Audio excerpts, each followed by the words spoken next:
병원의 수상한 미술 갤러리에 대해서 이야기해 볼 겁니다. 요즘 큰 병원들은 장소를 따로 갤러리를 만든 곳이 있고 리모델링을 하는 경우가 있어요. 건물 그 자체를. 중소병원, 요양병원을 보면은 1층이나 외래, 환자나 보호자가 왕래가 있는 그런 위치에 그림을 전시하는 경우가 있어요. 마치 갤러리 온 것처럼. 방문객이나 환자나 그런 분들이 그림을 보면서 감상하면은 기분이 좋아지는 그런 게 있나 봐요. 보통은 밝은 분위기, 따뜻한 느낌을 주는 그런 풍경 같은 것 위주로 한다고 하더라고요. 확실한 거는 어두컴컴해 보이는, 보고 있으면 뭔가 희망이 사라지고 우울해 보이는 그런 그림은 확실히 없다고는 하는데, 혹시나 모르죠. 앞으로 이런 게 퍼질수록 점차 이런 부분도 생겨날지. 일단 이런 갤러리를 하는 거에 대한 의문이 들었습니다.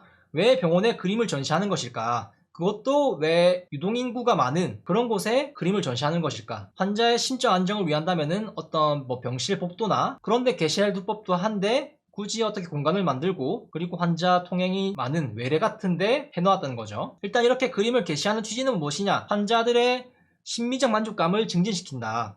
그리고 직원들의 근로의욕을 증대시킨다. 직원들의 근로의욕 증대, 이거는 잘 모르겠는데 일단 그렇다고 합니다. 이게 약간 선한 영향력 그런 느낌이잖아요. 하지만 선한 영향력을 주장하는 사람들의 이면을 그동안 수도 없이 많이 봐왔죠, 우리들은. 그리고 병원에서 일하는 사람이라면은 이런 이야기가 인위적이고 위화감이 되는 표현이라 느껴질 수도 있어요. 허울 좋은 명분 아래 여러 부주의함을 그간 보여줬고, 물론 그 사이에 어떤 청렴결백하다는 병원도 있겠지만은 협회신고센터에 신고된 내용을 기반으로 한 브리핑 내용 중에서는 모든 의료기관이 불법 진료 신고가 들어온다. 전 의료기관, 모든 의료기관이 들어온다. 이런 이야기를 브리핑에서 했거든요. 그래서 불법 의료를 하는 것은 지금 환경에서는 어쩔 수 없다. 그런 이야기들을 하지만은 글쎄요, 그래요. 어쩔 수가 없겠죠. 그럼에도 불구하고 이제 선한 영향력 같은 명분을 내세우면서 이야기하는 이유가 무엇이냐. 당연 마케팅 측면도 무시할 수 없는 요소일 거예요. 그런데 이제 겉으로 드러낼 만한 이제 환자, 보호자 입장에서 좋은 시각으로 볼 만한 그런 명분들이 그런 것이지, 갤러리를 병원에 유치한다는 것 자체가 조금 아이러니합니다. 하지만 본질은 이제 절세 혜택을 위해서 하는 거예요. 병원에 갤러리를 하는 게. 병원이 아무런 이득도 없는데 자선사업가 마냥 할 이유가 없잖아요. 그리고 조금 더 나아가자면은 이런 절세 혜택과 그리고 자산 축적과도 연관되어 있을 수도 있어요. 절세 혜택은 아주 좋은 명분이죠. 절세 혜택을 해준다니까 일단 시도는 할 이유는 있는 거고요. 그 안에서 아주 만약에 미술품 관련 어떤 리베이트가 이루어진다. 절세 혜택이라는 그림자에 가려 은밀하게 진행할 수 있는 부분이기도 하겠죠. 아무런 건덕지가 없는데 갑자기 미술품을 전시하고 가격을 매겨 판매를 한다? 뭔가 심히 수상하잖아요. 하지만 이제 절세 혜택을 준다 하면은 어떻게 변명할 그런 건 있으니까. 하지만 이제 이거는 만약을 가정한 그런 이야기고 사실은 그렇게 하지 않겠죠. 절세 혜택을 보려면 어떻게 해야 되냐? 적정 범위 내에서 이런 그림 전시가 진행되어야 하고 사업성과 업무 관련성을 인정받아야 이제 세제 혜택을 준다고 합니다. 대략적으로는 500억, 1000억 이상의 매출을 올리는 병원이라 한다면은 1억 1천 이상의 비용 처리를 받아가지고 절세 혜택을 볼 수 있다고 해요. 연봉 3,700 정도 되는 인력을 3명을 쓸 수 있는 비용을 저기에 빼서 쓸 수 있다는 거죠. 실제 이런 그림 전시 관련 부분이 어떻게 이루어지나 찾아봤는데, 병원과 갤러리를 이어주는 그림 렌탈 업체 또는 전액 무료로 렌탈해주는 업체가 있다고 합니다. 실제 우리나라 유명 병원, 빅5라 불리는 곳도 이미 진행하고 있고, 규모도 규모고 건물도 크니까 갤러리라 할 만한 공간을 마련하고 병원 리모델링을 하면서 어떤 예술적인 것을 가미한 어떤 구조물이랄까요? 그런 거를 이렇게 하면서 리모델링을 한다. 그런 것도 있더라고요. 그리고 한 병원에서는 24년에 치유 갤러리를 운영하고 있다 하고, 작가들을 모집했는데 이제 임대료, 작품 판매 수수료는 없다고 하는데 전시에 따른 일체 준비, 팜플렛 제작이나 설치하는 거, 판매는 작가가 진행한다고 해요. 이게 어떤 메리트가 있냐면은, 사실 작가들이 어떤 갤러리 소속이 아니라 한다면은 그림 전시에도 비용이 나가거든요. 1일 대관료, 일주일 대관료 이렇게 있고, 과거에 12년 기사에는 전문 전시장이 일주일 대여비가 250만원, 350만원 정도라고 하는데, 그 당시에 비해 부동산 가격이 상당히 오른 것을 본다면은 대관료가 지금은 훨씬 높겠죠.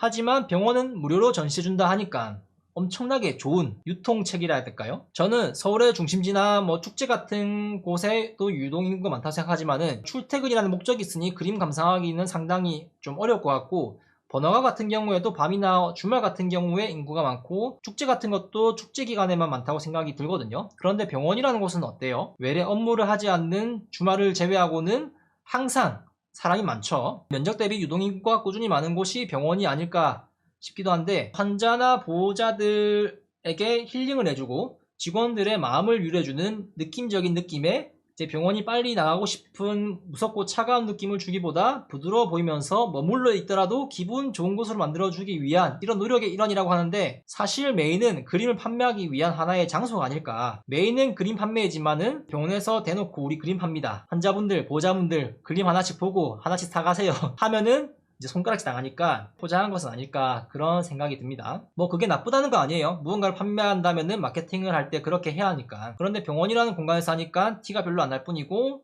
잘 알려지지 않았다 보니까 저 그림들은 이제 판매하는 것이 아닌 정말 힐링을 하기 위해 그렇게 하는 거구나라는 생각을 하고 있지 않을까. 뭐 제가 너무 좀 치우쳐가지고 흑화되어 있지 않나 생각도 들었지만, 최근 슈카님 채널에서 세계에서 가장 돈을 중요시하는 국가는 한국이 독보적이다, 가족, 건강, 직업 등을 우선시하는 다른 나라와 달리 한국은 그렇게 돈에 미쳐있다, 그런 부분을 좀 중요하게 생각한다 하니까 이게 우리나라의 현주소가 아닌가 싶기도 해요, 제가 지금 생각하는 게. 그래서 조금 알아보다가 사실 그림에 크게 관심이 있었거든요. 그래서 그림 한 장에 얼마 한다고, 뭐 그림 그거 뭐 세계적인 명화, 뭐 루브르 박물관에 있는 그런 그림이나 엄청 비싸지, 그림 비싸봐야 몇십만원? 큰 거는 100만원 조금 넘을라나 싶었는데, 맙소사 강남의 모 병원은 그림 2점을 3천만원에 렌탈했다고 합니다. 렌탈입니다. 렌탈, 산 게 아니고. 렌탈은 사는 거에 비해서 상당히 저렴한 편이에요. 그리고 그림 한 점이 몇십만원에서 수천만원까지 호가하는 그런 경우도 있습니다. 뭐 이런 렌탈한 거 같은 경우에는 억대가 넘어가겠죠. 그래서 이런 금액대가 커지면은 앞서 이야기한 문제들이 생길 수 있겠죠. 어떤 비용치 명목으로 절세 혜택을 보는 것과 달리 어떤 리베이트, 물론 클린하게 정말 운영할 수도 있지만 과거부터 기업의 규모를 가리지 않고 그림 관련 리베이트는 항상 문제가 되어 왔다고 합니다. 과거에 미술품, 조형물의 리베이트 문제가 있었고, 대기업에서도 미술품 관련 비자금 의혹 등, 그래서 최근에 이런 게 조금 진행되고 퍼지다 보면은 어떻게 제약회사의 리베이트처럼 미술품 관련해가지고 문제가 조금 생기지 않을까, 그런 거를 좀 경계해야 되는 순간이 오지 않을까 싶습니다. 아니면 이미 하고 있거나.